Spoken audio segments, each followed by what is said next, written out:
ਮੋਦੀ ਸਰਕਾਰ ਨੂੰ ਆਪਦੀ ਇਹ ਹੇਠੀ ਜਿਹੜੀ ਆ ਇਹ ਜਿਹੜੀ ਸ਼ਰਮ ਆ ਉਹਨਾਂ ਨੂੰ ਆਈ ਕਿ ਸਾਡੇ ਮੂਹਰੇ ਹੱਲ ਦੇ ਜਵਾਕਾਂ ਨੇ ਆ ਕੇ ਸਾਨੂੰ ਝੁਕਣ ਲਈ ਮਜਬੂਰ ਕਰਤਾ। ਇਹ ਉਹਨਾਂ ਤੋਂ ਹਜਮ ਨਹੀਂ ਹੋ ਰਿਹਾ। ਔਰ ਜਿਹੜਾ ਭਗਵਾਂ ਬ੍ਰਿਗੇਡ ਆ ਹਿੰਦੂ ਅੱਤਵਾਦ ਜਿਹੜੇ ਉਹਨਾਂ ਨੇ ਗੁੰਡੇ ਰੱਖੇ ਹੋਏ ਨੇ ਉਹਨਾਂ ਨੂੰ ਹੁਣ ਕੰਮ ਲਾ ਦਿੱਤਾ ਗਿਆ ਕਿ ਤੁਸੀਂ ਆਪੋ ਆਪਦੇ ਇਲਾਕੇ ਦੇ ਵਿੱਚ ਉਹਨਾਂ ਬੰਦਿਆਂ ਦੇ ਛੱਤਰ ਫੇਰੋ ਜਿਨ੍ਹਾਂ ਨੇ ਇਸ ਮੋਰਚੇ 'ਚ ਜਾ ਕੇ ਸ਼ਮੂਲੀਅਤ ਕੀਤੀ। ਜਿਹੜੇ ਨੌਜਵਾਨ ਕਾਕਰੋਚ ਵਾਲੇ ਇਸ ਮੋਰਚੇ 'ਚ ਨੀਟ ਦੇ ਪਰਚੇ ਦੇ ਲੀਕ ਹੋਣ ਦੇ ਖਿਲਾਫ ਇਸ ਮੋਰਚੇ 'ਚ ਗਏ ਸੀ ਉਹਨਾਂ ਨੂੰ ਕਟਾਪਾ ਚਾੜ ਕੇ ਉਹਨਾਂ ਦੀਆਂ ਵੀਡੀਓ ਜਿਹੜੀਆਂ ਨੇ ਉਹ ਬਣਾ ਕੇ ਸੋਸ਼ਲ ਮੀਡੀਆ ਤੇ ਪੋਸਟ ਕੀਤੀਆਂ ਜਾ ਰਹੀਆਂ ਨੇ। ਜਿਹੜੇ ਆਮ ਗਰੀਬ ਤਬਕੇ ਦੇ ਵਿੱਚੋਂ ਲੋਕ ਹੁੰਦੇ ਆ ਉਹਨਾਂ ਨੂੰ ਹਿੰਦੂਤਵ ਦੇ ਝੰਡੇ ਹੇਠ ਚਮੜਾ ਕੇ ਸਾਰੇ ਭਾਰਤ ਦੇ ਵਿੱਚੋਂ ਉਹਨਾਂ ਨੂੰ ਗੀੜੇ ਕਢਾਏ ਜਾਂਦੇ ਆ ਵੀ ਤੁਸੀਂ ਜਿੱਥੇ ਮਰਜ਼ੀ ਜਿਹਨੂੰ ਮਰਜ਼ੀ ਕੁੱਟੋ ਗੱਡੀਆਂ ਭੰਨ ਦੋ ਤੇ ਤੁਸੀਂ ਇਹ ਦਿਖਾਉਣਾ ਵੀ ਹਿੰਦੂਤਵ ਦੀ ਚੱਲਦੀ ਹੈ। ਵੀ ਹੁਣ ਜਿਹੜੇ ਪੁਲਿਸ ਵਾਲੇ ਨੇ ਉਹ ਕੱਲੇ ਹਿੰਦੂ ਹੋਣੇ ਚਾਹੀਦੇ ਆ ਜਿਹੜੇ ਇਸ ਸਾਰੇ ਕਾਵੜ ਦੇ ਪ੍ਰਬੰਧਾਂ 'ਚ ਲੱਗੇ ਹੋਣ। ਇਹ ਸਾਰਾ ਕੁਝ ਕੀ ਦੱਸਦਾ? ਇੱਕ ਪਾਸੇ ਭਾਰਤ ਦੇ ਲੋਕ ਕਹਿੰਦੇ ਆ ਵੀ ਇੱਥੇ ਦਾ ਜੀ ਸੰਵਿਧਾਨ ਵਾ, ਸੰਵਿਧਾਨ ਧਰਮ ਨਿਰਪੱਖ ਵਾ, ਸਾਰੇ ਧਰਮਾਂ ਦੇ ਲੋਕਾਂ ਦੀ ਇੱਜ਼ਤ ਆ। ਅਸਲ ਵਿੱਚ ਬਾਕੀ ਧਰਮਾਂ ਦੇ ਲੋਕ ਜਦੋਂ ਕੋਈ ਪ੍ਰੋਗਰਾਮ ਕਰਦੇ ਆ ਉਹਨਾਂ ਦੇ ਉਲਟ ਨੈਰੇਟਿਵ ਚੱਲਦਾ, ਹਿੰਦੂਤਵ ਦੇ ਹੱਕ 'ਚ ਚੱਲਦਾ। ਇਹ ਬੜੀ ਸਕੀਮ ਨਾਲ ਕੰਮ ਚੱਲ ਰਿਹਾ ਜਿਹਦਾ ਮੁੱਖ ਨਿਸ਼ਾਨਾ ਕੀ ਹੈ ਕਿ ਭਾਰਤ ਦੇ ਘੱਟ ਗਿਣਤੀ ਕੌਮਾਂ ਦੇ ਲੋਕਾਂ ਦੇ ਦਿਲ ਦਿਮਾਗ ਵਿੱਚ ਦਹਿਸ਼ਤ ਪਾਉਣੀ। ਇਸ ਬਦਲਦੀ ਦੁਨੀਆ ਵਿੱਚ ਤੁਸੀਂ ਪਿੱਛੇ ਨਾ ਰਹਿ ਜਾਓ। ਹਰ ਘਟਨਾ ਜੋ ਤੁਹਾਡੀ ਜ਼ਿੰਦਗੀ ਤੇ ਅਸਰ ਪਾ ਰਹੀ ਹੈ ਅਸੀਂ ਉਸ ਬਾਰੇ ਦਵਾਂਗੇ ਤੁਹਾਨੂੰ ਸਟੀਕ ਤੇ ਸਹੀ ਜਾਣਕਾਰੀ। ਤੁਹਾਡਾ ਆਪਣਾ ਹੱਕ ਸੱਚ ਦੀ ਆਵਾਜ਼ TV84 TV84 ਦੇ ਨਾਲ ਜੁੜਨ ਲਈ ਆਪਣਾ ਫੋਨ ਚੁੱਕੋ ਤੇ ਐਪ ਸਟੋਰ ਵਿੱਚ ਜਾ ਕੇ ਡਾਊਨਲੋਡ ਕਰੋ TV84 ਦੀ ਨਵੀਂ ਐਪ। ਇਸ ਐਪ ਤੇ ਤੁਸੀਂ ਦੇਖ ਸਕਦੇ ਹੋ 24 ਘੰਟੇ TV84 ਦਾ ਲਾਈਵ ਚੈਨਲ ਅਤੇ ਨਾਲ ਹੀ ਪੰਜ ਪੰਜਾਬ ਅਤੇ ਦੁਨੀਆ ਭਰ ਦੀਆਂ ਅਹਿਮ ਖਬਰਾਂ। ਫਿਰ ਦੇਰ ਕਿਸ ਗੱਲ ਦੀ, ਹੁਣੇ ਡਾਊਨਲੋਡ ਕਰੋ TV84 ਦੀ ਨਵੀਂ ਐਪ।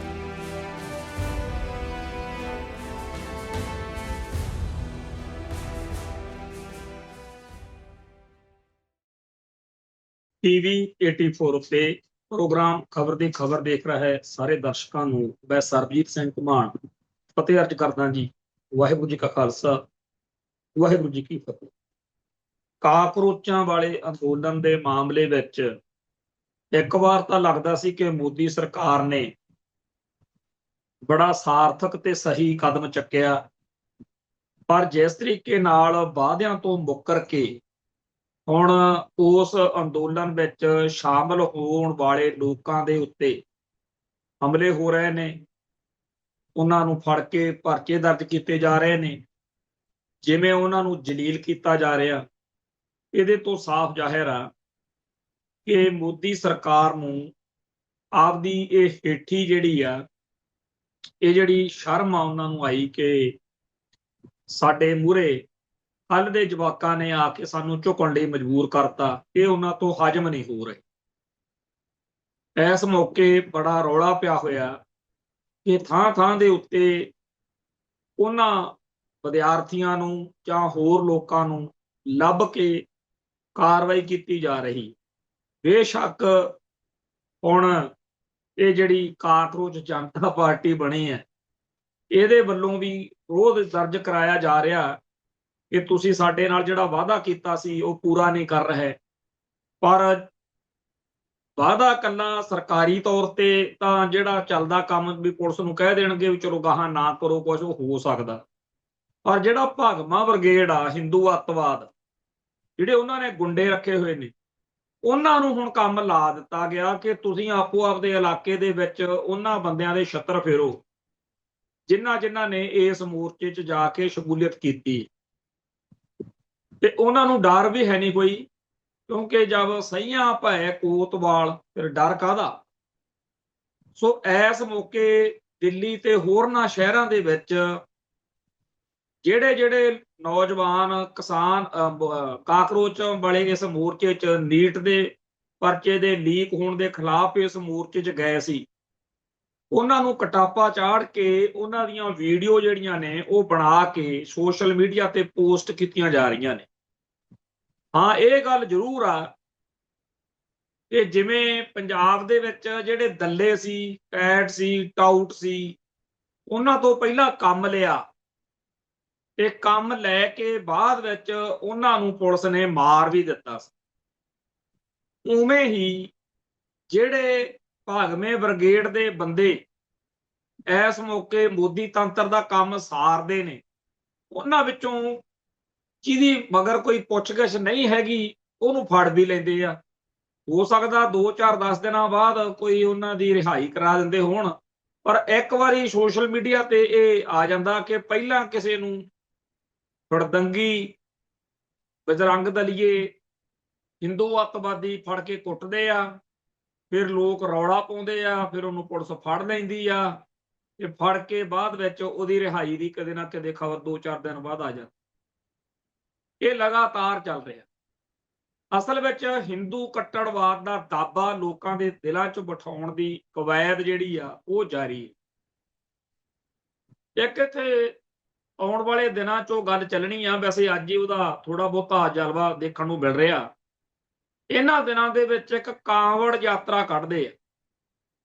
ਵੈਸੇ ਤਾਂ ਉਹਦੇ 'ਚ ਹੇਠਲਾ ਤਬਕਾ ਹੁੰਦਾ, ਜਿਹੜੇ ਆਮ ਗਰੀਬ ਤਬਕੇ ਦੇ ਵਿੱਚੋਂ ਲੋਕ ਹੁੰਦੇ ਆ, ਉਹਨਾਂ ਨੂੰ ਹਿੰਦੂਤਵ ਦੇ ਝੰਡੇ ਹੇਠ ਚਮੜਾ ਕੇ ਸਾਰੇ ਭਾਰਤ ਦੇ ਵਿੱਚੋਂ ਉਹਨਾਂ ਨੂੰ ਗੇੜੇ ਕਢਾਏ ਜਾਂਦੇ ਆ ਵੀ ਤੁਸੀਂ ਜਿੱਥੇ ਮਰਜ਼ੀ ਜਿਹਨੂੰ ਮਰਜ਼ੀ ਕੁੱਟੋ, ਗੱਡੀਆਂ ਭੰਨ ਦਿਓ, ਤੇ ਤੁਸੀਂ ਇਹ ਦਿਖਾਉਣਾ ਵੀ ਹਿੰਦੂਤਵ ਦੀ ਚੱਲਦੀ ਹੈ। ਇਹਦੇ ਨਾਲ ਦੋ ਪੱਖ ਹੁੰਦੇ ਆ।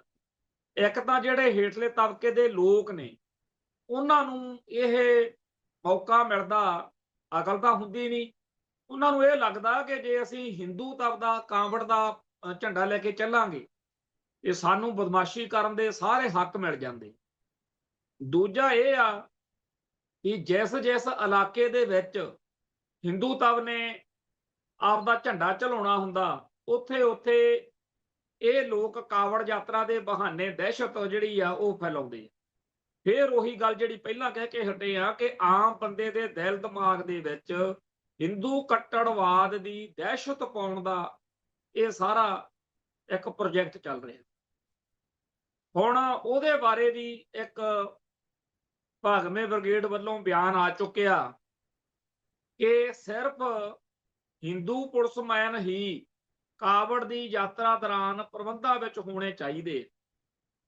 ਪਿਛਲੇ ਵਾਰ ਇਹ ਕਿਹਾ ਗਿਆ ਸੀ ਕਿ ਰਸਤੇ ਦੇ ਵਿੱਚ ਜਿੰਨੀਆਂ ਵੀ ਦੁਕਾਨਾਂ ਆਉਂਦੀਆਂ ਨੇ ਜਿੱਥੇ ਨੂੰ ਇਹ ਕਾਵੜ ਯਾਤਰਾ ਨੇ ਜਾਣਾ ਹੈ, ਉਹਨਾਂ ਸਾਰੀਆਂ ਦੁਕਾਨਾਂ ਦੇ ਉੱਤੇ ਨਾਂ ਜਿਹੜੇ ਆ ਲਿਖ ਕੇ ਲਾਉਣੇ ਪੈਣਗੇ, ਤਾਂ ਕਿ ਕੋਈ ਹਿੰਦੂ ਜਿਹੜਾ ਹੈ ਉਹ ਕਿਸੇ ਮੁਸਲਮਾਨ ਦੀ ਦੁਕਾਨ ਤੋਂ ਸੌਦਾ ਨਾ ਖਰੀਦ ਲਵੇ, ਕੋਈ ਚੀਜ਼ ਨਾ ਲੈ ਕੇ ਖਾ ਲਵੇ। ਹੁਣ ਇਹ ਤੋਂ ਅਗਲਾ ਸਟੈਪ ਆ ਗਿਆ ਵੀ ਹੁਣ ਜਿਹੜੇ ਪੁਲਿਸ ਵਾਲੇ ਨੇ ਉਹ ਇਕੱਲੇ ਹਿੰਦੂ ਹੋਣੇ ਚਾਹੀਦੇ ਆ ਜਿਹੜੇ ਇਸ ਸਾਰੇ ਕਾਵੜ ਦੇ ਪ੍ਰਬੰਧਾਂ 'ਚ ਲੱਗੇ ਹੋਣ। ਇਹ ਸਾਰਾ ਕੁਝ ਕੀ ਦੱਸਦਾ? ਇੱਕ ਪਾਸੇ ਭਾਰਤ ਦੇ ਲੋਕ ਕਹਿੰਦੇ ਆ ਵੀ ਇੱਥੇ ਦਾ ਜੀ ਸੰਵਿਧਾਨ ਵਾ, ਸੰਵਿਧਾਨ ਧਰਮ ਨਿਰਪੱਖ ਵਾ, ਸਾਰੇ ਧਰਮਾਂ ਦੇ ਲੋਕਾਂ ਦੀ ਇੱਜ਼ਤ ਆ। ਅਸਲ ਵਿੱਚ ਬਾਕੀ ਧਰਮਾਂ ਦੇ ਲੋਕ ਜਦੋਂ ਕੋਈ ਪ੍ਰੋਗਰਾਮ ਕਰਦੇ ਆ, ਉਹਨਾਂ ਦੇ ਉਲਟ ਨੈਰੇਟਿਵ ਚੱਲਦਾ, ਹਿੰਦੂਤਵ ਦੇ ਹੱਕ 'ਚ ਚੱਲਦਾ। ਜਦੋਂ ਤਾਂ ਗਣੇਸ਼ ਜੀ ਦਾ ਦਿਨ ਮਨਾਉਂਦੇ ਆ, ਜਦੋਂ ਰਾਮ ਲੀਲਾ, ਦੁਸਹਿਰਾ ਜਾਂ ਕੋਈ ਹੋਰ ਹਿੰਦੂ ਪੁਰਬ ਮਨਾਇਆ ਜਾਂਦਾ, ਉਦੋਂ ਪੂਰੀਆਂ ਖੁੱਲ੍ਹਾਂ ਹੁੰਦੀਆਂ ਨੇ। ਪਰ ਜੇਕਰ ਮੁਸਲਮਾਨ ਕਹਿਣ ਵੀ ਅਸੀਂ ਆਹ ਪ੍ਰੋਗਰਾਮ ਕਰਨਾ, ਤਾਂ ਉਹਨਾਂ ਨੂੰ ਤੁਰੰਤ ਆ ਕੇ ਵੀ ਚੱਕੋ ਆਪਦਾ ਇੱਥੋਂ, ਆਪਦੇ ਅੰਦਰ ਅੰਦਰ ਜੋ ਕਰਨਾ ਕਰੋ। ਜੇ ਸਿੱਖ ਹੋਣ ਉਹਨਾਂ ਨਾਲ ਵੀ ਏਦਾਂ ਕੀਤਾ ਜਾਂਦਾ ਜਿੱਥੇ ਉਹਨਾਂ ਦੀ ਗਿਣਤੀ ਸਿੱਖਾਂ ਦੀ ਕਿਤੇ ਘੱਟ ਹੋਵੇ। ਇਹ ਬੜੀ ਸਕੀਮ ਨਾਲ ਕੰਮ ਚੱਲ ਰਿਹਾ, ਜਿਹਦਾ ਮੁੱਖ ਨਿਸ਼ਾਨਾ ਕੀ ਹੈ ਕਿ ਭਾਰਤ ਦੇ ਘੱਟ ਗਿਣਤੀ ਕੌਮਾਂ ਦੇ ਲੋਕਾਂ ਦੇ ਦਿਲ ਦਿਮਾਗ ਵਿੱਚ ਦਹਿਸ਼ਤ ਪਾਉਣੀ। ਇਸ ਗੱਲ ਦੇ ਉੱਤੇ ਸਾਡੇ ਲੋਕਾਂ ਨੂੰ ਸੁਚੇਤ ਹੋਣ ਦੀ ਲੋੜ ਆ ਕਿ ਠੀਕ ਆ, ਸਾਡੀਆਂ ਸਿਫਤਾਂ ਕਰਦੇ ਆ, ਠੀਕ ਆ, ਕਈ ਵਾਰ ਸਾਨੂੰ ਪੰਪ ਮਾਰਦੇ ਆ, ਪਰ ਆਪਾਂ ਆਪਦੇ ਅਸਲ ਏਜੰਡੇ ਨੂੰ ਕਦੇ ਭੁੱਲਣਾ ਨਹੀਂ ਕਿ ਸਾਡੀ ਧਰਤੀ ਉੱਤੇ, ਇਸ ਭਾਰਤ ਵਿੱਚ ਅਗਲਿਆਂ ਦੀ ਨਜ਼ਰ 'ਚ ਕਦਰ ਕੀਮਤ ਕਿੰਨੀ ਕਾ। ਉਹ ਤੁਹਾਨੂੰ ਪਹਿਲਾਂ ਹੀ ਕਹਿੰਦੇ ਨੇ ਕਿ ਇਹ ਸਾਡੇ ਰਾਖੀ ਲਈ ਸਿਰਜੇ ਹੋਏ ਨੇ ਸਿੱਖ ਜਿਹੜੇ ਨੇ। ਇਹਨਾਂ ਦਾ ਕੰਮ ਤਾਂ ਸਿਰਫ ਇੰਨਾ ਕਾ ਵੀ ਇਹ ਸਾਡੇ ਰਾਖੀ ਰੁਖੀ ਦਾ ਕੰਮ ਜਿਹੜਾ ਹੈਗਾ ਉਹ ਕਰ ਸਕਦੇ, ਬਾਡੀਗਾਰਡ। ਤੇ ਸਾਡੇ ਵੀ ਕਈ ਜਿਹੜੇ ਕਥਾ ਕੀਰਤਨ ਰਾਗੀ ਢਾਡੀ ਨੇ ਉਹ ਇਹੀ ਭਕਾਈ ਮਾਰਦੇ ਰਹਿੰਦੇ ਨੇ ਕਿ ਜੀ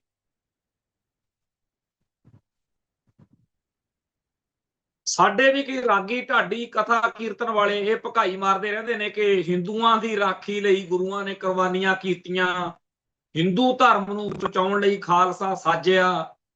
ਇਹੋ ਜਿਹੀਆਂ ਗੱਪਾਂ ਮਾਰਨ ਵਾਲੇ ਬੜੇ ਨੇ।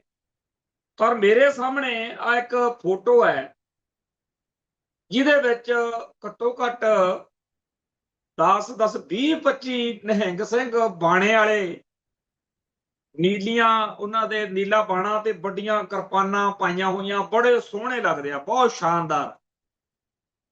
ਤੇ ਉਹਨਾਂ ਦਾ ਹੱਥ ਜੋੜੇ ਹੋਏ ਨੇ ਤੇ ਉਹਨਾਂ ਦੇ ਹੱਥ ਜਿੱਧਰ ਨੂੰ ਜੋੜੇ ਹੋਏ ਆ ਉੱਥੇ ਕੋਈ ਗੁਰਦੁਆਰਾ ਸਾਹਿਬ ਜਿਵੇਂ ਤਖਤ ਸਾਹਿਬ, ਜਿਵੇਂ ਕੋਈ ਕੇਸਗੜ੍ਹ ਸਾਹਿਬ ਦਾ ਤਖਤ ਜਾਂ ਸੱਚਖੰਡ ਹਜ਼ੂਰ ਸਾਹਿਬ ਦਾ ਤਖਤ ਆ, ਉਦਾਂ ਦੀ ਇੱਕ ਫੋਟੋ ਬਣਾਈ।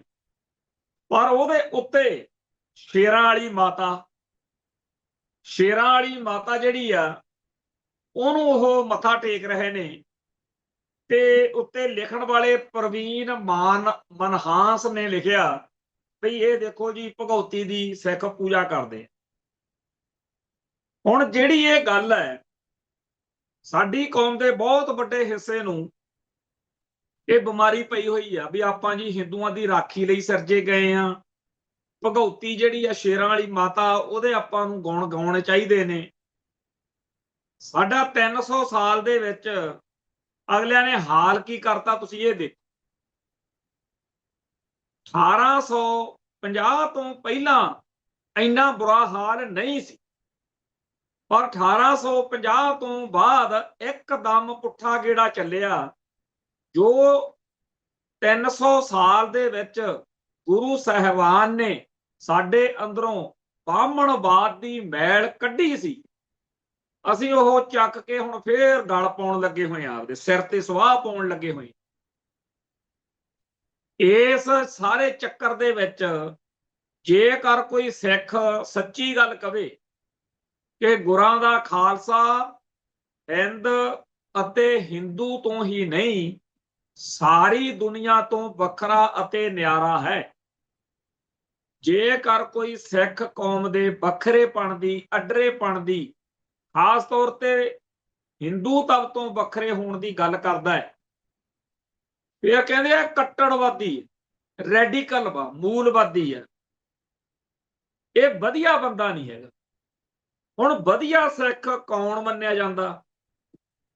ਇੰਡੀਆ ਦੇ ਚੈਨਲਾਂ ਵਾਲੇ, ਇੰਡੀਆ ਦਾ ਮੀਡੀਆ, ਹਿੰਦੂ ਭਾਈਚਾਰਾ ਕਿਹੜੇ ਸਿੱਖਾਂ ਨੂੰ ਵਧੀਆ ਮੰਨਦਾ? ਉਹ ਸਿੱਖ ਬੜੇ ਵਧੀਆ ਨੇ ਜਿਹੜੇ ਸਿੱਖੀ ਉੱਤੇ ਹਿੰਦੂਤਵ ਦਾ ਲੇਪ ਚਾੜਨ ਤੇ ਬਾਰੇ ਚੁੱਪ ਰਹਿਣ। ਜਿਹੜੇ ਸਿੱਖ ਦੜ ਵੱਟ ਕੇ ਬੈਠੇ ਰਹਿਣ, ਚਾਹੇ ਹਿੰਦੂ ਧਰਮ ਦਾ ਹਮਲਾ ਸਿੱਖੀ ਉੱਤੇ ਜਿੰਨਾ ਮਰਜ਼ੀ ਖਤਰਨਾਕ ਹੋਵੇ। ਜਿਹੜੇ ਲੋਕ ਸਿੱਖੀ ਅਤੇ ਸਿੱਖਾਂ ਖਿਲਾਫ ਹਿੰਦੂ ਹਮਲੇ ਦੇ ਮੌਕੇ ਚੁੱਪ ਰਹਿੰਦੇ ਨੇ, ਉਹ ਵਧੀਆ ਨੇ। ਜਿਹੜੇ ਦੜ ਵੱਟ ਕੇ ਬੈਠਣ ਦੀ ਬਜਾਏ ਸਹੀ ਨੂੰ ਸਹੀ, ਗਲਤ ਨੂੰ ਗਲਤ ਕਹਿੰਦੇ ਨੇ,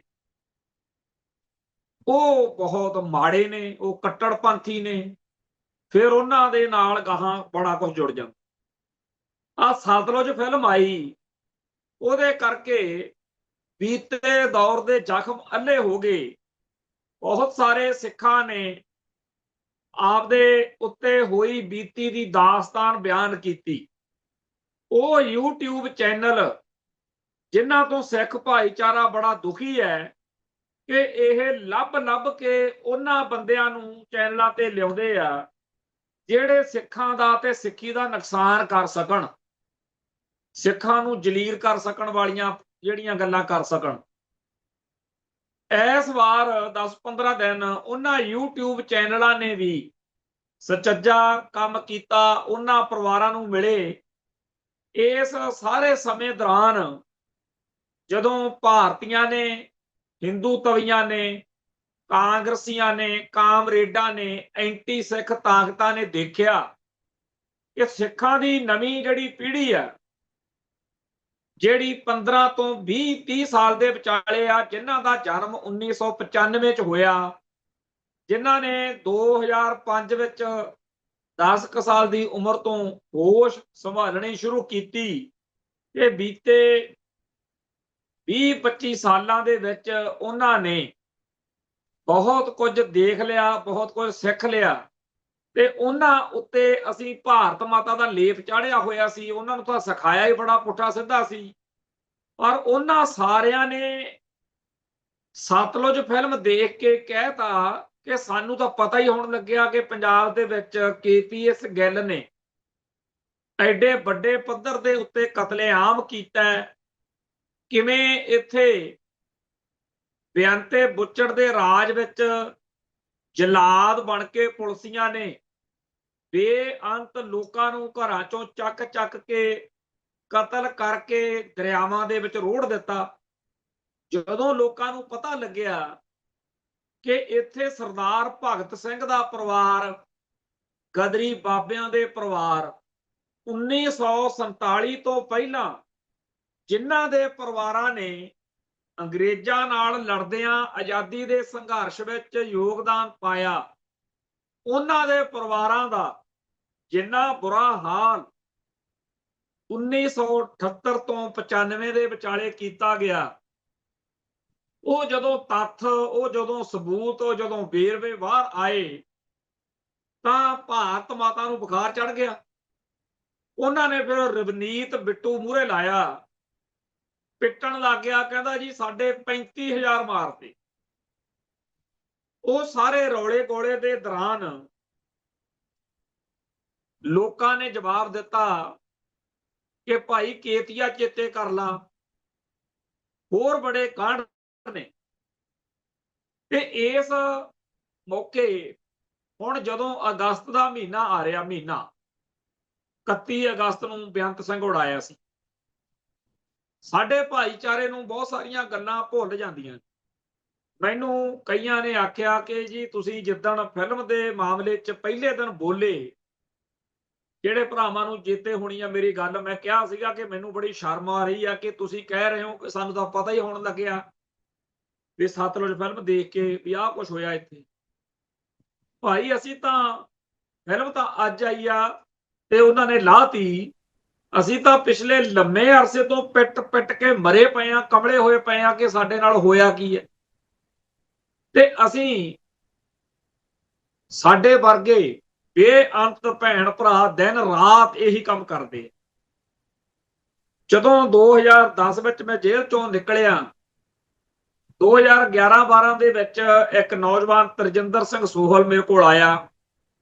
ਮੇਰਾ ਬਹੁਤ ਮਨ ਖਰਾਬ ਸੀ ਕਿਉਂਕਿ ਵਾਹ ਕੋਈ ਚੱਲਦੀ ਨਹੀਂ ਸੀ, ਨਾਲ ਦੇ ਭਰਾਵਾਂ ਦਾ ਸ਼ਹੀਦੀਆਂ ਪੈ ਜਾਣ ਕਰਕੇ ਮਨ ਤੇ ਬੋਝ ਸੀ ਕਿ ਨਾ ਕੁਝ ਕਰ ਸਕਦੇ ਆ ਤੇ ਨਾ ਘਰੇ ਬੈਠਣ ਜੋਗੇ ਆ, ਕਰੀਏ ਕੀ।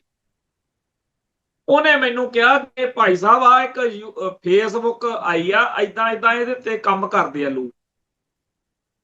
2012 ਚ ਮੇਰਾ ਉਹਨੇ ਫੇਸਬੁੱਕ ਅਕਾਊਂਟ ਬਣਾਇਆ ਤੇ ਮੈਨੂੰ 3 ਕੁ ਮਹੀਨੇ ਦੇ ਵਿੱਚ ਹੀ ਅਕਲ ਆ ਗਈ, ਸਮਝ ਆ ਗਈ ਕਿ ਇਸ ਸਾਧਨ ਨੂੰ ਰੱਜ ਕੇ ਵਰਤੋ। ਬਾਹਲਾ ਨਹੀਂ ਤਾਂ 10 ਕੁ ਲੱਖ ਮੈਂ ਪੋਸਟ ਪਾਤੀ ਹੋਣੀਆਂ ਇੱਕ ਦਿਨ ਦੇ ਵਿੱਚ, 300-300 400-400 ਪੋਸਟ ਖਾਲਿਸਤਾਨ ਦੇ ਸੰਘਰਸ਼ ਨਾਲ ਸੰਬੰਧਿਤ, ਸਿੱਖਾਂ ਉੱਤੇ ਹੋਏ ਜ਼ੁਲਮ ਨਾਲ ਸੰਬੰਧਿਤ, ਸਾਡੇ ਨਾਲ ਜੋ ਬਾਹਮਣਵਾਦ ਨੇ ਕੀਤਾ, ਜੋ ਇੰਡੀਆ ਨੇ ਕੀਤਾ, ਉਹਦੇ ਸੰਬੰਧ ਚ ਪਾਈ। ਫਿਰ ਆਹ ਚੈਨਲ ਨੇ ਸਾਡੇ ਇਹਨਾਂ ਰਾਹੀਂ ਗੱਲ ਕੀਤੀ ਤੇ ਮੈਨੂੰ ਇਸ ਗੱਲ ਦਾ ਹਿਰਖ ਜਿਹਾ ਸੀਗਾ ਕਿ ਇੰਨਾ ਅਸੀਂ ਕੰਮ ਕਰਦੇ ਆ ਤੇ ਸਾਡੇ ਭਰਾ ਕਹਿੰਦੇ ਸਾਨੂੰ ਤਾਂ ਜੀ ਪਤਾ ਹੀ ਹੋਣ ਲੱਗਿਆ। ਤੇ ਜਦੋਂ ਉਸ ਦਿਨ ਮੈਂ ਇਹ ਗੱਲ ਕਹੀ ਸੀ ਤੇ ਕਿਸੇ ਸੱਜਣ ਨੇ ਫੋਨ ਕਰਕੇ ਕਿਹਾ ਜੀ ਅਸੀਂ ਤੁਹਾਡਾ TV 84 ਤੇ ਸੁਣਿਆ, ਤੁਹਾਡੀ ਗੱਲ ਚਾਹੇ ਸਹੀ ਆ ਕਿ ਲੋਕ ਚੇਤੇ ਨਹੀਂ ਰੱਖਦੇ, ਤੁਹਾਡਾ ਗੁੱਸਾ ਵੀ ਜਾਇਜ਼ ਆ ਕਿ ਅਸੀਂ ਫਿਰ ਕਰਦੇ ਕੀ ਆ ਜੇ ਤੁਸੀਂ ਸਾਡੀ ਗੱਲ ਹੀ ਨਹੀਂ ਸੁਣ ਰਹੇ। ਪਰ ਇੱਕ ਗੱਲ ਆ ਵੀ ਤੁਸੀਂ ਆਪਦਾ ਕੰਮ ਕਰੀ ਚੱਲੋ, ਤੁਹਾਡਾ ਇਹ ਕਿਸੇ ਨਾ ਕਿਸੇ ਨੂੰ ਤਾਂ ਅਸਰ ਹੋ ਹੀ ਰਿਹਾ। ਸੋ ਉਸੇ ਭਾਵਨਾ ਦੇ ਵਿੱਚੋਂ ਅੱਜ ਮੈਂ ਇੱਕ ਗੱਲ ਕਰਨ ਲੱਗੇ। ਉਹ ਗੱਲ ਇਹ ਹੈ ਕਿ ਜਦੋਂ ਬੇਅੰਤਾ ਬੁੱਚੜ ਸਨ 1995 ਦੀ 31 ਅਗਸਤ ਨੂੰ ਸੋਧਿਆ ਗਿਆ, ਉਸ ਮੌਕੇ ਇੱਕ ਹੋਰ ਭਾਣਾ ਵੀ ਵਾਪਰਿਆ ਸੀ, ਉਹਦਾ ਵੀ ਸਾਨੂੰ ਚੇਤਾ ਹੋਣਾ ਚਾਹੀਦਾ। ਉਹ ਕੀ ਭਾਣਾ ਵਾਪਰਿਆ ਸੀ? ਰਾਮਪੁਰਾ ਫੂਲ ਦੇ ਵਿੱਚ ਬੇਅੰਤੇ ਬੁੱਚੜ ਨੇ ਕੋਈ ਪ੍ਰੋਗਰਾਮ ਕੀਤਾ। ਉੱਥੇ ਪੀਏਯੂ ਲੁਧਿਆਣਾ ਦੇ ਪੰਜਾਬ ਪਸ਼ੂ ਪਾਲਣ ਵਿਭਾਗ ਦਾ ਰਾਮਪੁਰਾ ਫੂਲ ਚ ਪ੍ਰੋਗਰਾਮ ਸੀ 30 ਜੁਲਾਈ ਨੂੰ, ਮਤਲਬ 30 ਜੁਲਾਈ 1995 ਨੂੰ। ਹੁਣ ਉੱਥੇ ਸਟੇਜ ਲੱਗੀ ਹੋਈ ਤੇ ਉੱਥੇ ਕਾਂਗਰਸੀ ਵਿਧਾਇਕ ਸਰਦਾਰ ਸ਼ੇਰ ਸਿੰਘ ਗਾਗੋਵਾਲ ਨੇ ਸਰਦਾਰ ਬੇਅੰਤ ਸਿੰਘ ਨੂੰ ਦੇਖ ਕੇ ਖੁਸ਼ਾਮਦ ਕਰਦਿਆਂ ਕਿਹਾ ਕਿ ਇਹ ਜਿਹੜਾ ਬੇਅੰਤ ਸਿੰਘ ਆ, ਇਹ ਸ੍ਰੀ ਗੁਰੂ ਨਾਨਕ ਦੇਵ ਜੀ ਅਤੇ ਦਸਮ ਪਿਤਾ ਸ੍ਰੀ ਗੁਰੂ ਗੋਬਿੰਦ ਸਿੰਘ ਵਾਂਗ ਕਲਯੁਗ ਦਾ ਅਵਤਾਰ ਹੈ।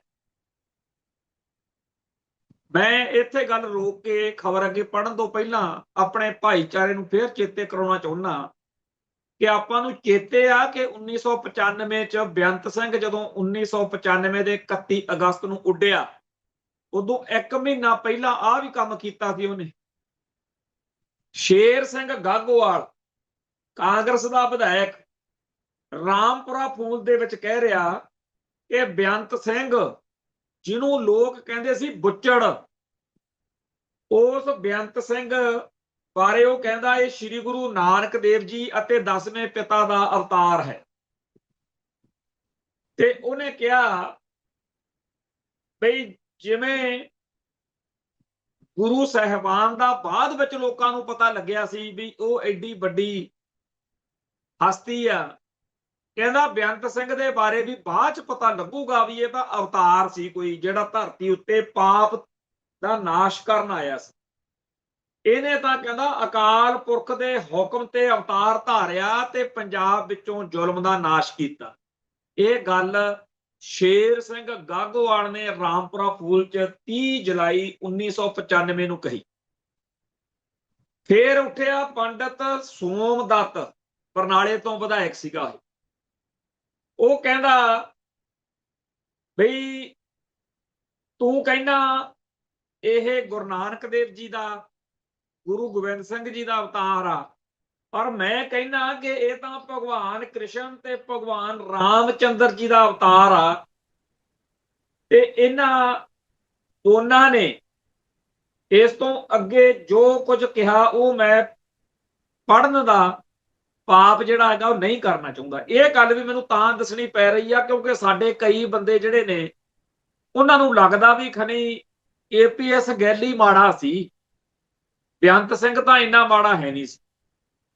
ਪਰ ਸੱਚਾਈ ਕੀ ਹੈ ਕਿ ਬੇਅੰਤ ਸਿੰਘ ਦੇ ਬਾਰੇ ਜਦੋਂ ਕਾਂਗਰਸ ਦੇ ਲੀਡਰਾਂ ਨੇ ਇਹ ਗੱਲਾਂ ਕਹੀਆਂ ਤਾਂ ਉਸ ਮੌਕੇ ਹਰ ਇੱਕ ਸਿੱਖ ਜਿਹੜਾ ਉਹਨਾਂ ਸਮਿਆਂ ਦੇ ਵਿੱਚ ਕੇਪੀਐਸ ਗਿੱਲ ਦੀ ਬਹੁਤ ਦਹਿਸ਼ਤ ਸੀ, ਮਾਪੇ ਕਹਿੰਦੇ ਸੀ ਪੁੱਤ ਘਰੋਂ ਬਾਹਰ ਨਾ ਨਿਕਲ, ਘਰਾਂ ਦੇ ਵਿੱਚੋਂ, ਬੱਸਾਂ ਦੇ ਵਿੱਚੋਂ, ਬਾਜ਼ਾਰਾਂ ਦੇ ਵਿੱਚੋਂ ਮੋਟਰਾਂ ਤੋਂ ਮੁੰਡੇ ਚੱਕ ਚੱਕ ਕੇ ਮਾਰੀ ਜਾਂਦੇ ਆ, ਰਹਿਣ ਦੇ ਕਿਤੇ ਜਾਣ। ਉਹਨਾਂ ਦਿਨਾਂ ਦੇ ਵਿੱਚ ਪੰਜਾਬ ਦੀ ਧਰਤੀ ਉੱਤੇ ਇੰਨੀ ਭੈੜੀ ਗੱਲ ਕਹੀ ਗਈ ਕਿ ਸਾਰੀ ਦਹਿਸ਼ਤ ਦੂਸ਼ਤ ਪਾਸੇ ਛੱਡ ਕੇ ਲੋਕ ਸੜਕਾਂ ਤੇ ਆ ਗਏ, ਧਰਨੇ ਮੁਜ਼ਾਹਰੇ ਹੋਏ, ਥਾਂ ਥਾਂ ਤੇ ਲੋਕਾਂ ਨੇ ਵਿਰੋਧ ਕੀਤਾ। ਉਹ ਤੋਂ ਪਹਿਲਾਂ ਹੀ ਅਜੀਤ ਅਖਬਾਰ ਨਾਲ ਬੇਅੰਤ ਸਰਕਾਰ ਦਾ ਪੰਗਾ ਪਿਆ ਹੋਇਆ ਸੀ। ਦੂਜੇ ਕੁ ਦਿਨ ਪੁਲਿਸ ਵਾਲੇ ਅਜੀਤ ਅਖਬਾਰ ਰੋਕ ਲੈਂਦੇ ਸੀ, ਇਹਨੂੰ ਜਾਣ ਨਹੀਂ ਸੀ ਦਿੰਦੇ। ਖਾੜਕੂ ਲਹਿਰ ਦੇ ਦਿਨਾਂ ਦੇ ਵਿੱਚ ਕਈ ਅਖਬਾਰ ਨਵਾਂ ਜ਼ਮਾਨਾ ਤੇ ਜਗਬਾਣੀ, ਪੰਜਾਬ ਕੇਸਰੀ ਵਰਗੇ, ਇਹ ਜਦੋਂ ਪੰਥ ਅਤੇ ਪੰਜਾਬ ਦੇ ਉਲਟ ਚੱਲਦੇ ਸੀ, ਇਹਨਾਂ ਨੂੰ ਜੁਝਾਰੂ ਸਿੰਘਾਂ ਨੇ ਕਈ ਵਾਰ ਨਿਸ਼ਾਨਾ ਬਣਾਇਆ ਸੀ। ਸੋ ਜਦੋਂ 1993 ਤੋਂ ਬਾਅਦ ਜੁਝਾਰੂ ਲਹਿਰ ਦਾ ਤਾਪ ਤੇਜ ਘਟ ਗਿਆ ਤਾਂ ਏਪੀਐਸ ਗਿੱਲ ਨੇ, ਬੇਅੰਤੇ ਬੁੱਚੜ ਨੇ ਤੇ ਇੰਡੀਅਨ ਸਟੇਟ ਨੇ ਕਿਹਾ ਕਿ ਹੁਣ ਆਪਾਂ ਅਜੀਤ ਦੇ ਫੱਟੇ ਚੱਕਣੇ। ਅਜੀਤ ਅਖਬਾਰ ਦਾ ਜਿਹੜਾ ਉਹ ਰਫੜ ਚੱਲ ਰਿਹਾ ਸੀ, ਉਹਦੇ ਵਿੱਚ ਆਹ ਭਾਣਾ ਵਾਪਰ ਗਿਆ ਜਦੋਂ ਕਾਂਗਰਸੀ ਲੀਡਰਾਂ ਨੇ ਕਿਹਾ ਜੀ ਉਹ ਤਾਂ ਗੁਰੂ ਨਾਨਕ ਦੇਵ ਜੀ ਦਾ, ਗੁਰੂ ਗੋਬਿੰਦ ਸਿੰਘ ਦਾ, ਰਾਮ ਚੰਦਰ ਤੇ ਕ੍ਰਿਸ਼ਨ ਜੀ ਦਾ ਅਵਤਾਰ। ਬਹੁਤ ਵੱਡੇ ਪੱਧਰ ਤੇ ਲੋਕ ਮੈਦਾਨ ਚ ਆਏ, ਵਿਰੋਧ ਕੀਤਾ, ਵਾਰ-ਵਾਰ ਕਿਹਾ ਕਿ ਬੇਅੰਤ ਸਿੰਘ ਨੂੰ ਤੇ ਇਹਨਾਂ ਸਾਰਿਆਂ ਨੂੰ ਮਾਫੀ ਮੰਗਣੀ ਚਾਹੀਦੀ ਹੈ। ਪਰ ਬੇਅੰਤੇ ਬੁੱਚੜ ਨੇ ਤੇ ਉਹਦੇ ਸਾਥੀਆਂ ਨੇ ਸਿੱਖ ਕੌਮ ਦੇ ਜਜ਼ਬਾਤਾਂ ਦੀ ਹੇਠੀ ਕਰਦਿਆਂ ਕਿਹਾ ਕਿ ਜੋ ਕਰਨਾ ਕਰ ਲੋ, ਅਸੀਂ ਨਹੀਂ ਮਾਫੀ ਮੰਗਦੇ। ਇੱਕ ਤਰੀਕੇ ਨਾਲ ਪੂਰੇ ਸਿੱਖ ਇਤਿਹਾਸ ਨੂੰ ਨੀਵਾਂ ਦਿਖਾਇਆ, ਸਿੱਖ ਫਲਸਫੇ ਨੂੰ ਨੀਵਾਂ ਦਿਖਾਇਆ। ਇੱਕ ਉਹ ਸ਼ਖਸ ਜਿਹੜਾ ਸਿੱਖਾਂ ਦਾ ਕਾਤਲ ਹੋਵੇ, ਸਿੱਖਾਂ ਦੀ ਨਸਲਕੁਸ਼ੀ ਦਾ ਚਿਹਰਾ ਬਣਿਆ ਹੋਵੇ, ਉਹਨੂੰ ਕਹਿਣਾ ਵੀ ਇਹ ਗੁਰੂ ਗੋਬਿੰਦ ਸਿੰਘ ਦਾ ਅਵਤਾਰ ਆ, ਗੁਰੂ ਨਾਨਕ ਦੇਵ ਜੀ ਦਾ ਅਵਤਾਰ ਆ, ਇਹਦੇ ਨਾਲੋਂ ਸ਼ਰਮਨਾਕ ਗੱਲ ਹੋਰ ਹੋ ਕਿਹੜੀ ਸਕਦੀ। ਮੈਂ ਜਦੋਂ ਇੱਕ ਵਾਰ ਭਾਈ ਦਿਲਾਵਰ ਸਿੰਘ ਦੇ ਘਰ ਗਿਆ ਸੀ ਪਟਿਆਲੇ, ਉੱਥੇ ਪਰਿਵਾਰ ਨਾਲ ਗੱਲਾਂ ਬਾਤਾਂ ਕਰਦੇ ਆ, ਬੜਾ ਕੁਝ ਸਾਹਮਣੇ ਆਇਆ ਸੀ। ਤੇ ਉੱਥੇ ਇਹ ਵੀ ਗੱਲ, ਭਾਈ ਦਿਲਾਵਰ ਸਿੰਘ ਉਦੋਂ ਉਹਨਾਂ ਦਿਨਾਂ ਦੇ ਵਿੱਚ ਆਪਦੇ ਪਰਿਵਾਰ ਦੇ ਵਿੱਚ ਬੜਾ ਦੁਖੀ ਸੀ।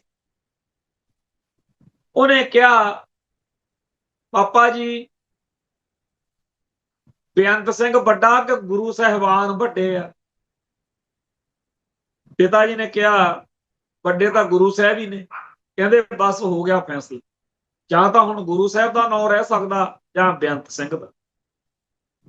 ਸੋ ਜਿਹੜਾ ਉਹਨਾਂ ਦਿਨਾਂ ਦੇ ਵਿੱਚ ਐਸਪੀਓ 40 ਰੁਪਏ ਦਿਹਾੜੀ ਹੁੰਦੀ ਸੀ, 40 ਰੁਪਏ ਦਿਹਾੜੀ ਤੇ ਐਸਪੀਓ ਭਰਤੀ ਕੀਤੇ ਸੀ ਮੁੰਡੇ, ਉਹਨਾਂ ਵਿੱਚੋਂ ਹੀ ਭਾਈ ਦਿਲਾਵਰ ਸਿੰਘ ਸੀ।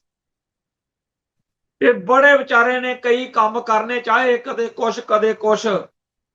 ਆਖਰ ਗੁਰੂ ਪਾਤਸ਼ਾਹ ਨੇ ਉਹ ਤੋਂ ਜਿਹੜੀ ਸੇਵਾ ਲੈਣੀ ਸੀ ਉਹ ਲਈ। 30 ਅਗਸਤ 1995 ਜਦੋਂ ਉੱਥੇ ਸੈਕਟਰੀਏਟ ਗਏ ਨੇ ਭਾਈ ਰਾਜੋਆਣਾ ਤੇ ਭਾਈ ਦਿਲਾਵਰ ਸਿੰਘ, ਉੱਥੇ ਭਾਈ ਲਖਵਿੰਦਰ ਸਿੰਘ ਨਾਰੰਗਵਾਲ ਨੇ ਆ ਕੇ ਦੱਸਿਆ ਕਿ ਬੇਅੰਤਾ ਤਾਂ ਅੱਜ ਇੱਥੇ ਹੈ ਹੀ ਨਹੀਂ। ਇਹ ਵਾਪਸ ਆ ਗਏ, ਰਾਤ ਕੱਟੀ ਕਿਸੇ ਥਾਂ ਤੇ, ਅਗਲੇ ਦਿਨ ਕਾਰਵਾਈ ਕੀਤੀ। ਬਹੁਤ ਘੱਟ ਲੋਕਾਂ ਨੂੰ ਇਸ ਨੁਕਤੇ ਦਾ ਪਤਾ ਕਿ 31 ਤਰੀਕ ਤੋਂ ਪਹਿਲਾਂ, 31 ਤੋਂ ਇੱਕ ਦਿਨ ਪਹਿਲਾਂ 30 ਨੂੰ ਵੀ ਸਿੰਘ ਗਏ ਸੀ। ਮਨੁੱਖੀ ਬੰਬ, ਅੱਖਰ ਇੱਕ ਸ਼ਬਦ ਚ ਬੋਲਣਾ ਬੜਾ ਸੌਖਾ ਲੱਗਦਾ, ਪਰ ਜਦੋਂ ਪਤਾ ਹੋਵੇ ਕਿ ਇਸ ਤੋਂ ਅਗਲੇ ਪਲ ਮੇਰਾ ਬੰਦ ਉੱਡ ਜਾਣ, ਇਹ ਛੋਟੀ ਗੱਲ ਨਹੀਂ। ਸਿੰਘਾਂ ਨੇ ਸਾਡੇ ਇਤਿਹਾਸ ਨੂੰ ਜਿਉਂਦਾ ਕਰ ਦਿੱਤਾ।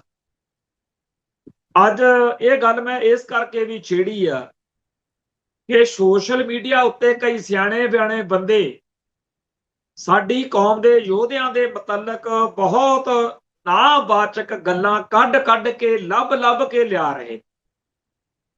ਇੱਕ ਭਰਾ ਕਹਿ ਰਿਹਾ ਕਿ ਜੀ ਬੱਬਰ ਖਾਲਸਾ ਵਾਲੇ ਤਾਂ ਸਰਕਾਰ ਨਾਲ ਰਲ ਕੇ ਚੱਲਦੇ ਸੀ, ਲੌਂਗੋਵਾਲ ਨੇ ਖੜੇ ਕੀਤੇ ਸੀ, ਧਰਿੰਦਰ ਬ੍ਰਹਮਚਾਰੀ ਨੇ ਇਹਨਾਂ ਨੂੰ ਅਸਲਾ ਦਿੱਤਾ ਸੀ। ਉਹ ਬੱਬਰ ਜਿਨ੍ਹਾਂ ਨੇ 1978 ਤੋਂ ਬਾਅਦ ਪੰਥ ਦੇ ਦੋਸ਼ੀਆਂ ਨੂੰ, ਪੰਥ ਦੇ ਦੋਖੀਆਂ ਨੂੰ, ਦੁਸ਼ਟਾਂ ਨੂੰ ਸੋਧੇ ਲਾਏ ਤੇ 35 ਜਣਿਆਂ ਦੀ ਲਿਸਟ ਦਸੰਬਰ 1983 ਨੂੰ ਜਾਰੀ ਕਰਤੀ ਸੀ ਕਿ ਆਹ ਅਸੀਂ ਸੋਧੇ ਲਾਏ ਨੇ, ਉਹ ਸਰਕਾਰੀ ਸੀਗੇ। ਦੂਜਾ ਕਹਿੰਦਾ ਜੀ ਸੰਤ ਭਿੰਡਰਾਂ ਵਾਲੇ ਕਾਂਗਰਸ ਨੇ ਖੜੇ ਕੀਤੇ ਸੀ। ਉਹ ਕਾਂਗਰਸ ਜਿਹੜੀ ਸਿੱਖੀ ਅਤੇ ਸਿੱਖਾਂ ਦੀ ਘੋਰ ਦੁਸ਼ਮਣ ਰਹੀ ਹੈ, ਜਿਨੇ ਪੰਜਾਬ ਦੇ ਵਿੱਚ ਸਿੱਖਾਂ ਦੀ ਨਸਲਕੁਸ਼ੀ ਕੀਤੀ ਹੈ, ਉਹ ਸੰਤ ਭਿੰਡਰਾਂਵਾਲਿਆਂ ਦੀ ਹਮੈਤੀ ਕਿਵੇਂ ਬਣ ਗਈ? ਅਖੇ ਜੀ ਗਿਆਨੀ ਜੈਲ ਸਿੰਘ ਤੇ ਦਰਬਾਰਾ ਸਿੰਘ ਦੀ ਲੜਾਈ ਸੀ ਤੇ ਉਹਦੇ ਵਿੱਚ ਗਿਆਨੀ ਜੈਲ ਸਿੰਘ ਵਾਲੀ ਧਿਰ ਨੇ ਦਰਬਾਰਾ ਸਿੰਘ ਦੀ ਸਰਕਾਰ ਨੂੰ ਖਰਾਬ ਕਰਨ ਲਈ, ਸਰਕਾਰ ਤੜਵਾਉਣ ਲਈ, ਜਿਹੜੀ ਕਿ ਬਾਅਦ ਚ ਟੁੱਟੀ ਦੀ, ਸੰਤਾਂ ਨੂੰ ਸ਼ਹਿ ਦਿੱਤੀ ਸੀ ਤੇ ਅਕਾਲੀ ਦਲ ਨੂੰ ਡਿੱਚ ਕਰਨ ਲਈ, ਛੋਟਾ ਕਰਨ ਲਈ ਇਹ ਕੰਮ ਹੋਇਆ। ਹੁਣ ਇਸ ਸਾਰੀ ਗੱਲ ਦੇ ਵਿੱਚ ਕਿਹਾ ਜਾਂਦਾ ਕਿ 1978 ਤੋਂ ਪਹਿਲਾਂ ਹੀ 77 ਦੇ ਵਿੱਚ ਹੀ ਕਹਿੰਦੇ ਜੀ ਸੰਤਾਂ ਨੂੰ ਜਦੋਂ ਟਕਸਾਲ ਦਾ ਮੁਖੀ ਬਣਾਇਆ, ਉਦੋਂ ਤੋਂ ਹੀ ਇੰਦਰਾ ਗਾਂਧੀ ਦਾ, ਕਾਂਗਰਸ ਦਾ, ਹੁਣ ਇਹ ਭੁੱਲੀ ਫਿਰਦੇ ਆ ਕਿ ਉਦੋਂ ਤਾਂ ਕਾਂਗਰਸ ਜਾਂ ਇੰਦਰਾ ਗਾਂਧੀ ਸੱਤਾ 'ਚ ਹੀ ਨਹੀਂ ਸੀ, ਉਹ ਤਾਂ ਆਪ ਰੁਲੀ ਫਿਰਦੀ ਸੀ। 1977-78 ਦੇ ਵਿੱਚ ਇੰਦਰਾ ਗਾਂਧੀ ਨੂੰ ਫੜ ਕੇ ਅੰਦਰ ਦਿੱਤਾ ਗਿਆ। ਇੰਦਰਾ ਗਾਂਧੀ ਤੇ ਉਹਦੀ ਸਾਰੀ ਕਾਂਗਰਸ ਪਾਰਟੀ ਦਾ ਜੋ ਬੁਰਾ ਹਾਲ ਸੀ, ਉਹ ਕਿਹਨੂੰ ਭੁੱਲਿਆ ਹੋਇਆ? ਉਹ ਉਹਨਾਂ ਸਮਿਆਂ ਦੇ ਵਿੱਚ ਕੀ ਕਰ ਸਕਦੀ ਸੀ? ਫਿਰ ਕਹਿੰਦੇ ਜੀ ਦਲ ਖਾਲਸਾ ਵਾਲੇ ਜਿਹੜੇ ਨੇ ਉਹ ਗਿਆਨੀ ਜੈਲ ਸਿੰਘ ਨੇ ਪੈਦਾ ਕੀਤੀ। ਫਿਰ ਗਾਹਾਂ ਬਾਬੇ ਮਾਨੋ ਚਾਹਲ ਨਾਲ ਕਹਿੰਦੇ ਜੀ ਉਹ ਤਾਂ ਬੂਟਾ ਸਿੰਘ ਦਾ ਬੰਦਾ ਸੀ। ਇੱਕ ਵੀ ਸਿੱਖ ਜੁਝਾਰੂ ਨਹੀਂ ਛੱਡਿਆ। ਤੇ ਹੁਣ ਸੋਸ਼ਾ ਛੱਡਤਾ ਨਵਾਂ, ਕਹਿੰਦੇ ਜੀ ਬਿਆੰਤੇ ਬੁੱਚੜ ਨੂੰ ਕਿਸੇ ਜਨਾਨੀ ਨੇ ਅੰਦਰ ਖਾਤੇ ਵਿੱਚ ਜਿਹੜਾ ਸੀ ਕੰਮ ਉਹਦਾ ਕਰਵਾਇਆ। ਇਹ ਖਾੜਕੂਆਂ ਦਾ ਐਕਸ਼ਨ ਹੀ ਨਹੀਂ। ਇੱਕ ਹੋਰ ਆ, ਉਹ ਨਵੀਆਂ ਹੀ ਛੱਡੀ ਜਾਂਦਾ, ਕਹਿੰਦਾ ਜੀ ਬੇਅੰਤ ਸਿੰਘ ਤੇ ਸਤਵੰਤ ਸਿੰਘ ਦੀ ਤਾਂ ਕੁਰਬਾਨੀ ਹੈਗੀ, ਪਰ ਇਹਨਾਂ ਦੇ ਮਗਰ ਕੋਈ ਹੋਰ ਵੀ ਆ। ਸਿੱਖਾਂ ਦੇ ਹਰ ਮਾਣ ਮੱਤੇ ਐਕਸ਼ਨ ਨੂੰ, ਸਿੱਖਾਂ ਦੀ ਹਰ ਸਨਮਾਨਿਤ ਸ਼ਖਸੀਅਤ ਨੂੰ, ਸਿੱਖਾਂ ਦੀ ਹਰ ਕਾਮਯਾਬ ਤੇ ਇੱਜ਼ਤਦਾਰ ਜਥੇਬੰਦੀ ਨੂੰ ਜਿਸ ਤਰੀਕੇ ਨਾਲ ਇੰਡੀਅਨ ਸਿਸਟਮ ਬਦਨਾਮ ਕਰਨਾ ਚਾਹੁੰਦਾ ਹੈ, ਉਹਦੇ ਉਲਟ ਸਾਨੂੰ ਹਮੇਸ਼ਾ ਇਹ ਸੋਚਣਾ ਚਾਹੀਦਾ ਕਿ ਦੁਸ਼ਮਣ ਬਾਤ ਕਰੇ ਅਣਹੋਣੀ। ਅਸੀਂ ਦੁਸ਼ਮਣ ਦੀ ਗੱਲ ਕਿਉਂ ਮੰਨੀਏ? ਪਰ ਸਾਡੇ ਬੰਦੇ ਉਹਦੇ ਨਾਲੋਂ ਵੀ ਮੂਹਰੇ ਹੋ ਕੇ ਐਵੇਂ ਆਪਦੇ ਕੋਲੋਂ ਹੀ ਜਬੜੀਆਂ ਮਾਰੀ ਜਾਂਦੇ। ਤੇ ਪੌਡਕਾਸਟਾਂ ਦੇ ਇਸ ਜ਼ਮਾਨੇ ਦੇ ਵਿੱਚ ਮੈਂ ਪਹਿਲਾਂ ਵੀ ਕਹਿੰਦਾ ਰਿਹਾ ਕਿ ਇਹ ਜਿਨ੍ਹਾਂ ਨੂੰ ਚੈਨਲਾਂ ਤੇ ਬਿਠਾਉਂਦੇ ਆ, ਉਹ ਪਤਾ ਨਹੀਂ ਕਿੱਥੋਂ ਲੱਭ ਕੇ ਲਿਆਉਂਦੇ ਆ। ਉਹ ਤਾਂ ਅਸੀਂ ਇੱਥੇ ਬੇਅੰਤ ਇਹੋ ਜਿਹੇ ਲੋਕਾਂ ਨੂੰ ਜਾਣਦੇ ਆ ਜਿਨ੍ਹਾਂ ਨੇ ਸਾਰਾ ਆਪਣਾ ਜੀਵਨ ਕੌਮ ਦੇ ਲੇਖੇ ਲਾਤਾ, ਐਕਸ਼ਨ ਵੀ ਕੀਤੇ। ਹੁਣ ਅਗਲੇ ਆਪਦੇ ਘਰਾਂ ਦੇ ਵਿੱਚ ਜੀਵਨ ਬਸਰ ਕਰ ਰਹੇ ਨੇ, ਵੱਡੀਆਂ ਉਮਰਾਂ ਹੋ ਗਈਆਂ, ਕੈਦਾਂ ਕੱਟੀਆਂ, ਪੁਲਿਸ ਦੇ ਤਸ਼ੱਦਦ ਨੇ ਸਰੀਰ ਜਰਜਰੇ ਕੀਤੇ ਪਏ ਨੇ ਤੇ ਬਹੁਤ ਮਾੜਾ ਹਾਲ ਆ ਸਿੰਘਾ। ਉਹਨਾਂ ਨੂੰ ਤਾਂ ਅੱਜ ਤੱਕ ਨਹੀਂ ਲੱਗਿਆ ਹੈਗਾ ਕਿ ਭਿੰਡਰਾਂ ਵਾਲੇ ਸੰਤ ਗਲਤ ਸੀ ਜਾਂ ਕਾਂਗਰਸ ਜਿਹੜਾ ਦਲ ਖਾਲਸਾ ਗਲਤ ਸੀ ਤੇ ਬਾਬਾ ਮਾਨੋ ਚਾਹਲ ਗਲਤ ਸੀ ਤੇ ਫਲਾਨਾ ਗਲਤ ਸੀ। ਇਹ ਘਰੇ ਬੈਠੇ ਜੱਕੜ ਮਾਰੀ ਜਾਂਦੇ ਆ। ਕਿਸੇ ਨੂੰ ਤਾਂ ਬਖਸ਼ ਦੋ। ਹਰ ਇੱਕ ਸ਼ਖਸ ਬਾਰੇ, ਇੱਕ ਡਾਕਟਰ ਸੋਹਣ ਸਿੰਘ ਅਖੇ ਜੀ ਉਹ ਤਾਂ ਫਿਰ ਬਾਅਦ ਚ ਕਹਿੰਦੇ ਬਚਿਆ ਕਿਵੇਂ? ਹਾਲਾਂਕਿ ਡਾਕਟਰ ਸੋਹਣ ਸਿੰਘ ਸਿੱਖ ਸੰਘਰਸ਼ ਦੇ ਵਿੱਚ ਇੱਕ ਉਹ ਸ਼ਖਸੀਅਤ ਆ ਜਿਹੜੇ 1978 ਦੇ ਸਾਕੇ ਤੋਂ ਪਹਿਲਾਂ ਹੀ ਖਾਲਿਸਤਾਨ ਦੀ ਗੱਲ ਕਰਦੇ ਰਹੇ। ਉਹਨਾਂ ਨੇ ਇੱਕ ਗਰੁੱਪ ਬਣਾਇਆ ਹੋਇਆ ਸੀ, ਸਿੱਖ ਸੋਫਿਸਟੀਕੇਟਸ ਗਰੁੱਪ। ਉਹ ਪੜ੍ਹੇ ਲਿਖੇ ਵੱਡੇ ਅਮੀਰ ਜਿਹੜੇ ਅਲੀਟ ਲੋਕ ਨੇ ਸਿੱਖਾਂ ਦੇ, ਉਹਨਾਂ ਨੇ ਕਿਸੇ ਨਾ ਕਿਸੇ ਦੇ ਘਰ ਵੀਕਐਂਡ ਦੇ ਉੱਤੇ ਬੈਨਰ ਲਾ ਕੇ ਉੱਤੇ ਚਰਚਾ ਕਰਨੀ। 50-100 ਬੰਦਿਆਂ ਨੇ ਇਕੱਠੇ ਹੋ K why not Khalistan, Khalistan ਕਿਉਂ ਨਹੀਂ, ਉਹਦੇ ਤੇ ਚਰਚਾ ਕਰਾਉਣੀ ਵੀ ਦੱਸੋ ਭਾਈ ਖਾਲਿਸਤਾਨ ਕਿਉਂ ਨਹੀਂ ਚਾਹੀਦਾ। ਖਾਲਿਸਤਾਨ ਦੇ ਉਹ ਪੱਕੇ ਹਮਾਇਤੀ ਸੀ। 1978 ਤੋਂ ਬਾਅਦ ਹਾਲਾਤ ਬਦਲੇ, 84 ਤੋਂ ਬਾਅਦ ਹੋਰ ਬਦਲੇ। ਉਹਨਾਂ ਨੇ ਸਦਾ ਖਾਲਿਸਤਾਨ ਦੀ ਗੱਲ ਕੀਤੀ। ਹਾਂ, ਬਹੁਤ ਸਾਰੇ ਇਹੋ ਜਿਹੇ ਭਰਾ ਸੀ ਜਿਨ੍ਹਾਂ ਨੂੰ ਲੱਗਦਾ ਸੀ ਕਿ ਅਜੇ ਖਾਲਿਸਤਾਨ ਦੀ ਗੱਲ ਬੜੀ ਸਮੇਂ ਤੋਂ ਪਹਿਲਾਂ ਦੀ ਹੈ। ਉਹਨਾਂ ਨਾਲ ਡਾਕਟਰ ਸਾਹਿਬ ਦੀ ਸੌਰ ਨਹੀਂ ਸੀ ਮਿਲਦੀ। ਇੱਥੋਂ ਤੱਕ ਕਿ ਉਹਨਾਂ ਵਿੱਚੋਂ ਬਹੁਤਿਆਂ ਨੇ ਤਾਂ 1984 ਦੇ ਦੋ ਵੱਡੇ ਘੱਲੂਘਾਰੇ, ਜੂਨ 84 ਤੇ ਨਵੰਬਰ 84, ਉਹਨਾਂ ਤੋਂ ਬਾਅਦ ਵੀ ਖਾਲਿਸਤਾਨ ਦੀ ਗੱਲ ਨੂੰ ਨਹੀਂ ਸੀ ਪ੍ਰਵਾਨਿਆ। ਜਦੋਂ 1986 ਦੇ ਸਰਬੱਤ ਖਾਲਸਾ ਦੇ ਮੌਕੇ ਰਾਤ ਨੂੰ ਮਤੇ ਪਾਏ ਗਏ ਆ ਮਹਿਤਾ ਚੌਂਕ ਵੀ ਅਗਲੇ ਦਿਨ ਆ ਪੜ੍ਹਨੇ ਆ, ਅਗਲੇ ਨੇ ਤਾਂ ਉਹ ਵੀ ਬਦਲਵਾਤੇ ਸੀ। ਉਹਨਾਂ ਲੋਕਾਂ ਨੇ ਸਾਰੀ ਉਮਰ ਖਾਲਿਸਤਾਨ ਦੇ ਉਲਟ ਚੱਲ ਕੇ ਪਤਾ ਨਹੀਂ ਕੀ ਖੱਟਿਆ, ਪਰ ਡਾਕਟਰ ਸਾਹਿਬ ਜਿਹੜੇ ਸੀ, ਡਾਕਟਰ ਸੋਹਣ ਸਿੰਘ, ਉਹ ਖਾਲਿਸਤਾਨ ਦੇ ਹਮੈਤੀ ਸੀ ਤੇ ਉਹਨਾਂ ਨੇ 29 ਅਪ੍ਰੈਲ 1986 ਨੂੰ ਖਾਲਿਸਤਾਨ ਦੇ ਐਲਾਨ ਦੇ ਵਿੱਚ ਬਹੁਤ ਵੱਡੀ ਅਹਿਮ ਭੂਮਿਕਾ ਨਿਭਾਈ। ਉਸ ਐਲਾਨਨਾਮੇ ਦੇ ਬਾਬੇ ਮਾਨੋ ਚਾਹਲ ਵਰਗਿਆਂ ਨੂੰ ਤਾਂ ਡਾਕਟਰ ਸੋਹਣ ਸਿੰਘ ਦਿਖੇ ਨਾ ਵੀ ਏਜੰਸੀਆਂ ਦੇ ਏਜੰਟ ਨੇ। ਉੱਥੇ ਜਫਰਵਾਲ ਵੀ ਸੀ, ਉਸਮਾਨ ਵਾਲਾ ਸੀ, ਹੋਰ ਸਿੰਘ ਸੀ, ਉਹਨਾਂ ਨੂੰ ਤਾਂ ਦੇਖਿਆ ਨਾ ਵੀ ਇਹ ਗਲਤ ਕੰਮ। ਉਸ ਤੋਂ ਬਾਅਦ 1988 ਦੇ ਵਿੱਚ ਬਲੈਕ ਥੰਡਰ ਤੋਂ ਬਾਅਦ ਪਹਿਲੀ ਪੰਥਕ ਕਮੇਟੀ ਦੇ ਹੱਥੋਂ ਹਾਲਾਤ ਨਿਕਲ ਗਏ। ਦਰਬਾਰ ਸਾਹਿਬ ਦੇ ਵਿੱਚ ਜੋ ਭਾਣੇ ਵਾਪਰੇ, ਜਿਨ੍ਹਾਂ ਨੇ ਸਾਡਾ ਇਤਿਹਾਸ ਕਲੰਕਿਤ ਕੀਤਾ, ਸਰਕਾਰੀ ਏਜੰਟਾਂ ਨੇ ਅੰਦਰ ਜੋ ਕੁਝ ਕੀਤਾ ਉਹ ਸ਼ਰਮਨਾਕ।